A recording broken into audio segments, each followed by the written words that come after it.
पद्मा अथवा हरिशयनी एकादशी। आषाढ़ मास के शुक्ल पक्ष की इस पद्मा एकादशी को अधिकांश व्यक्ति देवशयनी अथवा देवशोनी एकादशी कहते हैं। इस दिन से भगवान विष्णु 4 मास के लिए क्षीर सागर में शयन करते हैं। इसी कारण इस एकादशी को हरिशयनी एकादशी कहते हैं। पुराणों में यह भी कहा गया है कि इस दिन से विष्णु भगवान 4 मास तक बलि के द्वार पर पाताल में रहते हैं और कार्तिक मास के शुक्ल पक्ष की एकादशी को अपने लोक में लौटते हैं। इन 4 महीनों में भगवान विष्णु के क्षीर सागर में शयन अथवा पाताल में निवास करने के कारण ही विवाह आदि कोई शुभ कार्य नहीं होते। यद्यपि लगभग सभी एकादशियों को भगवान विष्णु की पूजा आराधना की जाती है, परंतु आज की रात्रि से जो भगवान का शयन प्रारंभ होगा, अतः उसकी विशेष विधि विधान से पूजा की जाती है। भगवान विष्णु की प्रतिमा को आसन पर आसीन कर उनके हाथों में शंख, चक्र, गदा, पद्म सुशोभित कर उन्हें पीताम्बर, पीले वस्त्रों या पीले दुपट्टे से सजाया जाता है। पंचामृत से स्नान कराकर तत्पश्चात भगवान की धूप, दीप, पुष्प इत्यादि से पूजा कर धृत दीपक से आरती उतारी जाती है। भगवान को तांबूल और पुंगी फल अर्थात पान और सुपारी अर्पित करने के बाद निम्नलिखित मंत्र द्वारा भगवान की स्तुति की जाती है। सुप्ते तव्यै जगन्नाथ जमन सुप्तम भवेदिदं विबुधे तवी भू च जग तव सर्व चराचरम। धर्मराज युधिष्ठिर ने श्री कृष्ण से पूछा, हे जनार्दन, आषाढ़ शुक्ल एकादशी का क्या नाम है?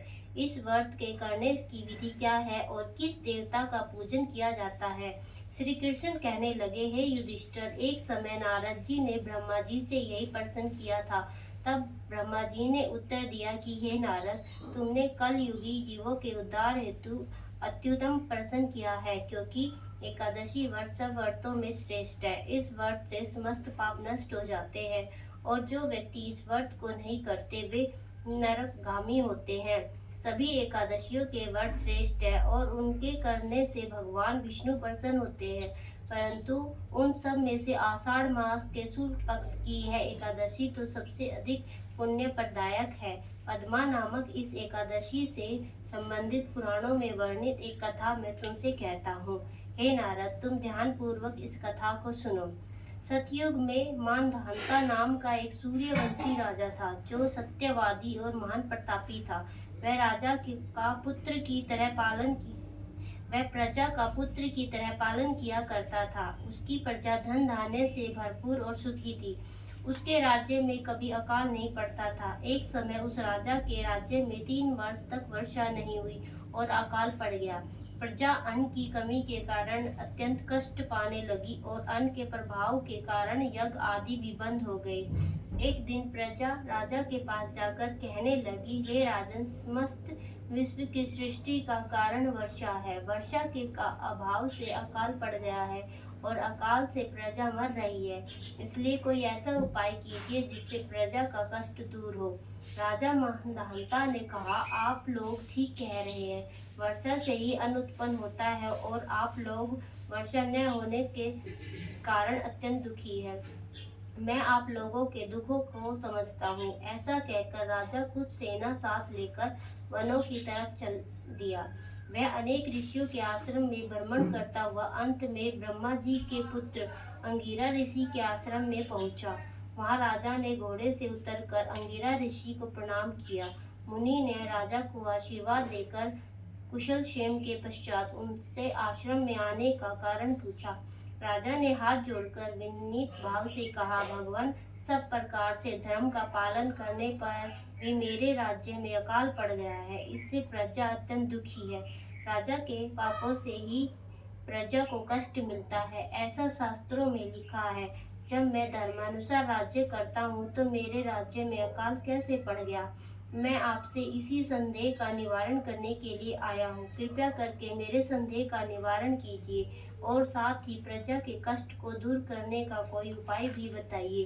राजा की ये बात सुनकर ऋषि अंगिरा ने कहा, हे राजन, यह सत्य युग सब युगों में उत्तम है। इसमें धर्म के चारों चरण उपस्थित है, अर्थात इस युग में धर्म की सबसे अधिक उन्नति है। लोग ब्रह्मा की उपासना करते हैं और ब्राह्मणों को ही केवल वेद पढ़ने अथवा तप करने का अधिकार है, परंतु आपके राज्य में एक शूद्र तपस्या कर रहा है। इसी दोष के कारण आपके राज्य में वर्षा नहीं हो रही है। इसलिए यदि आप प्रजा का भला चाहते हो तो उस शूद्र का वध कर दो। राजा ने कहा, महाराज, मैं उस निरपराध तपस्या करने वाले शूद्र को किस तरह मार सकता हूँ? आप इस दोष से छूटने का कोई अन्य उपाय बताइए। तब ऋषि कहने लगे, हे राजन, यदि तुम अन्य उपाय जानना चाहते हो तो सुनो। आषाढ़ मास के शुक्ल पक्ष की पद्मा नाम की एकादशी का विधि पूर्वक व्रत करो। इस व्रत के प्रभाव से तुम्हारे राज्य में वर्षा होगी और प्रजा सुख पावेगी। इस एकादशी का व्रत सब सिद्धियों को देने वाला तथा उपद्रवों को शांत करने वाला है। अतएव प्रजा, सेवकों तथा मंत्रियों सहित तुम इस व्रत को करो।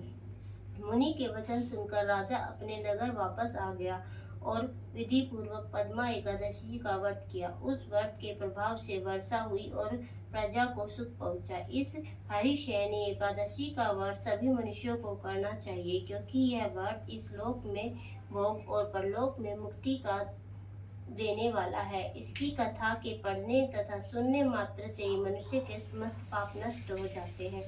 जय